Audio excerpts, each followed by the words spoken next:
Good morning from the border with Mexico, where I live. My name is Dan Harvey, and I'm happy to be able to share with you today. Mwadzuka bwanji uno kwa makamaka kuolekezera kwa Mexico uko ndipo ndikufuna ndigawane nanu mawu a Mulungu madzulo ano. Today, I want to briefly tell you how God has made provision for your greatest need. Lero tu ndikufuna ndikuwuzeni mmene Mulungu anakonzera komanso kupereka zinthu zofunikira kwambiri zokhudzana ndi chosowekera kwanu kwambiri pa moyo wanu. What God's greatest plan is for you is to change you, to change your life, and to change your future. Ndiyetu dongosolo lalikulu kwambiri limene Mulungu ali nalo pa moyo wanu ndiyoti asinthe inuyo tsogolo lanu komanso akusintheni inuyo kukukonzekeretsani kutsogolo. I'm going to read some verses in 2 Corinthians chapter 5 and verse 21. Ndiwerenga ndi inu mavesi amene akuchokeratu ku 2 Akorinto chapter 5 verse yake ya 21. He made the one who did not know sin to be sin for us, so that we might be made or become the righteousness of God in him. Ndiye pa 2 Akorinto chapter 5 verse yake ya 21 akunena kuti ameneyo sanadziwa uchimo anamuyesa uchimo m'malo mwathu kuti ife tikhale chilungamo cha Mulungu mwa iye. The Bible describes that we are born as babies with a problem that is called sin. Baibulo to limafotokoza momveka bwino kuti ifetu ngakhale tili ang'ono tinabadwa ndi vuto limene limatchedwa kuti tchimo.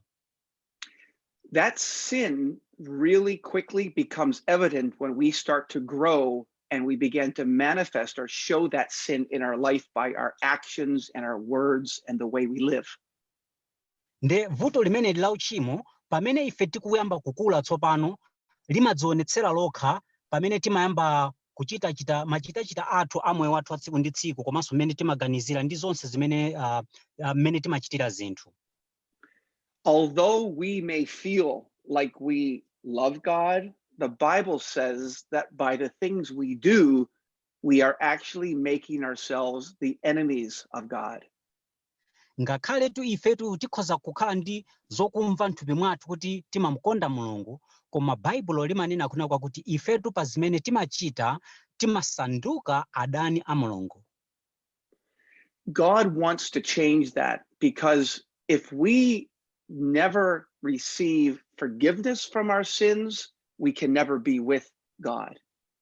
Mulungu tu akufunitsitsa kuti asinthe zimenezo chifukwa ngati machimo athu sangakhululukidwe nde kuti ifetu sitingalandire tu kukonderedwa ndi Mulungu. The Bible says that we need to be forgiven because of the things that we have done, our actions. Baibulo limanena kuti ife tikuyenera kukhululukidwa chifukwa cha machimo amene timawachita pa ntchito zathu. But the Bible says that we need to be made new creatures or new people, new creations, because of the way we were born.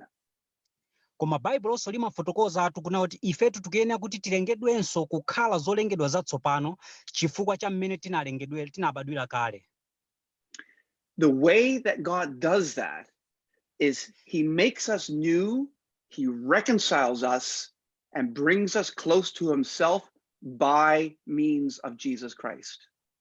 Njiratu imodzi yokhayo imene Mulungu amapangira zimenezi ndiona kuti iyetu amatipangitsa ife kukhala atsopano ndipo amatisintha ife ndipo tsopano amatiyanjanitsa ndi Mulungu kuti tikhale chifupi ndi Mulungu. The Lord Jesus called this being born again, or a new birth, a spiritual birth. Ambuye Yesu Khristu anatchulatu chinthu chimenechi kuti kubadwa mwatsopano kapena kuti kubadwa mwa uzimu komanso kubadwa kwa uzimu. Both the Lord Jesus and the Apostle Paul in the passage we read explained this as something that God does. Ambuye Yesu Khristu komanso ngakhalenso atumwi onse amene pa mtumwi Paulo pa ndime zimene tawerenga pazi zikufotokoza momveka bwino kuti chinthu chimenechi amene ali nayo mphamvu yakuchipanga ndi Mulungu yekha. This is not something we can do by trying to change ourselves, because we cannot. Ichitu si chinthu chimene ife tikhoza kudzichitira tokha pakuyesetsa kudzisintha tokha chifukwa ife sitingathe kukwanitsayi. What the Bible explains to us is that God provided for our need by making his son, Jesus Christ, responsible for our sin. Zimene Baibulo limafotokoza, Mulungutu anakwaniritsa kukumana ndi chosowekera chathu chachikulu chimenechi pakumpanga mwana wake kuti akhale munthu amene wagwira ntchito imeneyi yolipira ntchito imeneyi pa mavuto amene ife tinachitapo. That means that Jesus Christ is the substitute for sinners. Izi tizikufuna kutanthauza kuti Yesu Khristu ndi mulowa mmalo wa iwo amene ndi ochimwa. This is why just before the verse we read, Paul says, if anyone is in Christ, he is a new creation. Izitu nchifukwa chake tu tisanafike tu pamene tawerenga apa akufotokoza Baibulo mu buku litawerengali kuti ngati wina aliyense ali mwa Khristu Yesu ali cholengedwa chatsopano. Paul then says that all of this comes from God and that he brings us back, or he reconciles us to himself. Ndi Paulo akunena kuti zinthu zonse izi zimachokera kwa Mulungu, ndipo Mulunguyo amatilumikizitsa kapena kuti kutiyanjanitsa ife ndi mwini wake. Paul then says that we are ambassadors for Christ and we are pleading with people to be reconciled to God. Ndi Paulo akufotokozanso kunena kuti ifeyo tsopano ndife akazembe amene tikumuyimira Khristu ndipo tikuwadandaulira anthu kuti nawonso tu ayanjanitsidwe ndi Khristu.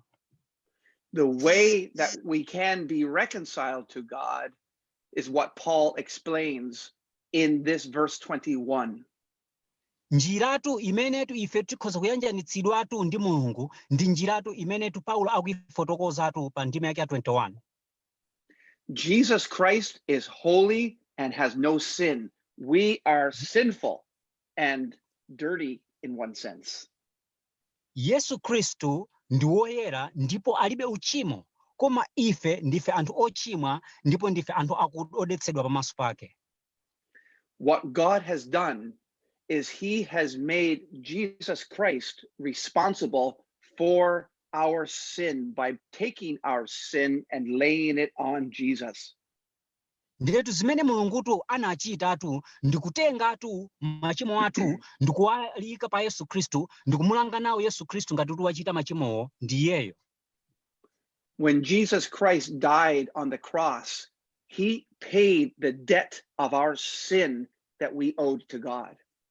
Pamenetu Yesu Khristu anafa pa mtanda, anakwanitsa kulipira ngongole imene ndi yayikulu ya ife ya machimo athu. What God then does is he takes the righteousness of Jesus Christ and he gives it to the sinner that believes on Jesus. Ndi chimene Mulungu amachita ngati munthu akhulupirira Yesu Khristu kukhala mpulumutsi wake, amatengatu chiyerotu chimene chili mwa Yesu Khristu ndi kumpatsa munthu ameneyoyo. This means that it is not my righteousness, it is the righteousness of Jesus Christ given to me by God. Ndeti izi zikufuna kutanthauza kuti si chiyero cha ife chokha, koma ndi chiyerotu chimenetu Mulungutu wachiperekatu chimene chikupezeka mwa Yesu Khristu. Jesus Christ was made accountable for my sin, but he did not become a sinner. Yesu Khristu zonadi analipira ngongole ya machimo anga, koma iye sanakhale wochimwayi. And now God gives me the righteousness of Jesus Christ, even though I am not perfect. Ndiye tsopano tu Mulungu amandipatsatu chilungamotu cha Yesu Khristu ngakhale kuti ineyo sine wolungama. And all of this happens because spiritually, God takes a sinner and places him in Jesus Christ. Ndiye izitu zimachitikatu chifukwa Mulungu amatengatu wochimwa ndi kumuyikatu mwa Yesu Khristu. That means that every one of us is either still in our sins, or by God we have been placed in Jesus Christ.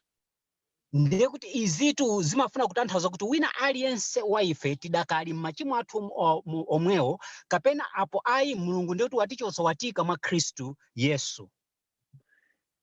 What makes a difference is whether or not we believe what God has said about us and about his son, Jesus Christ. Ndiyetu chimene chimabweretsa kusintha kwakukulu pamoyo wa munthu ndikuona kuti kodi munthu wakhulupirira zimene Mulungu anachita mwa Yesu Khristu kutichitira ife zokhudzana ndi mwana wake kapena ayi.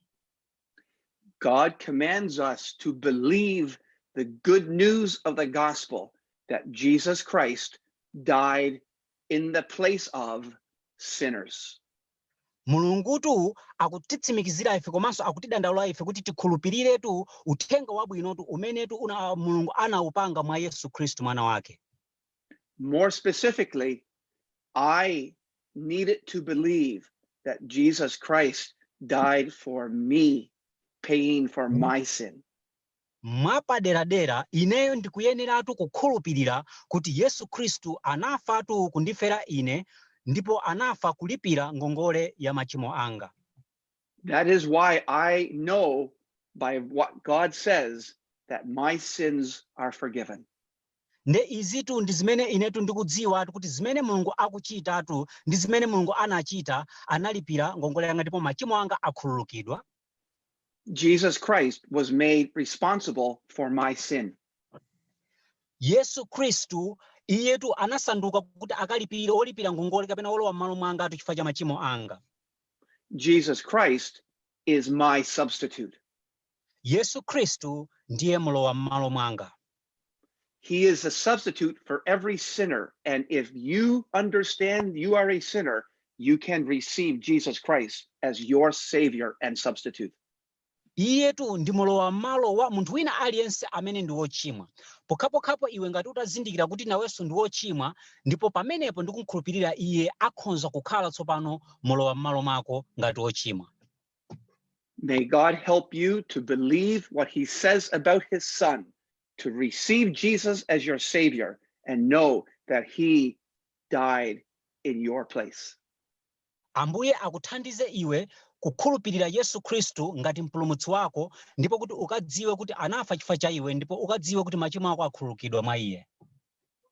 God bless you and read the Bible. Ambuye akudalitse komanso uziwerenga Bible lako.